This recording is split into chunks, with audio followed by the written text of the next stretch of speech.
আমরা যাই কিছু করি আমাদের কিন্তু আজকে যে এই পূজা বা যে কর্ম এর মধ্যে কিন্তু আমাদের উদ্দেশ্য হচ্ছে আমরা পৃথিবীতে এবং পরকালে আমরা ভালো থাকতে চাই।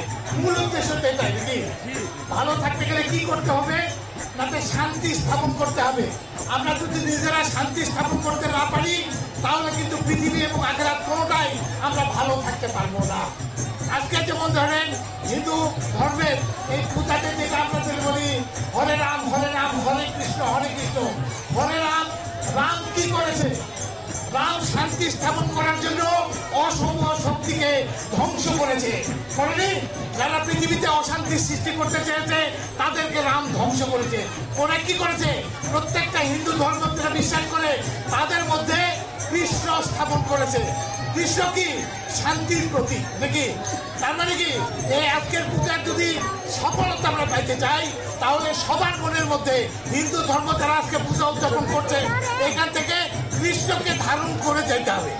রাম যেহেতু অশুভ শক্তিকে ধ্বংস করেছে, আমাদের প্রত্যেকটা মানুষের মধ্যে একটা অশুভ শক্তি আছে, তার নাম হচ্ছে নব নাকি? নব কি চাই?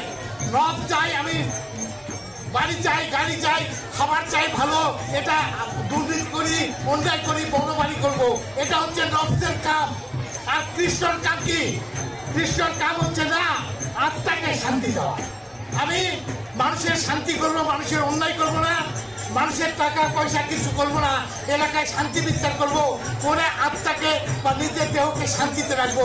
তাহলে সে ইহকালে ভালো থাকবে, পরকালে ভালো থাকবে। এটা মুসলমানরা বিশ্বাস করে, হিন্দুরা বিশ্বাস করে।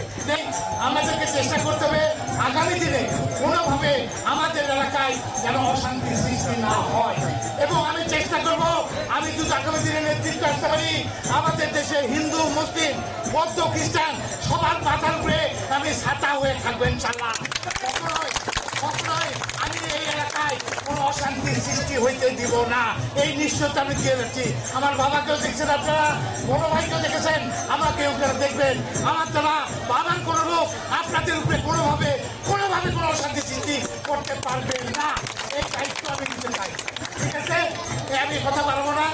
আজকে আপনাদের এই মন্দিরে আমি আসার সময় অনেকে বললেন আমার বড় ভাই প্রথমে এই মসজিদে 2 টন চাল দিয়েছিল বা গম দিয়েছিল এই মন্দিরে। আজকে আমি বলছি শুধু চাল না, চাল 2 টন ইনশাল্লাহ আমি দিব।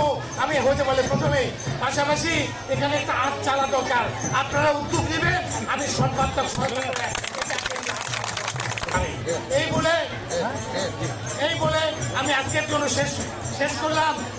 আপনাদের সুখে দুঃখে আমাকে যখনই ডাকবেন আপনাদের পাশে পাবেন ইনশাল্লাহ আমাকে। এই বলে আমি আজকে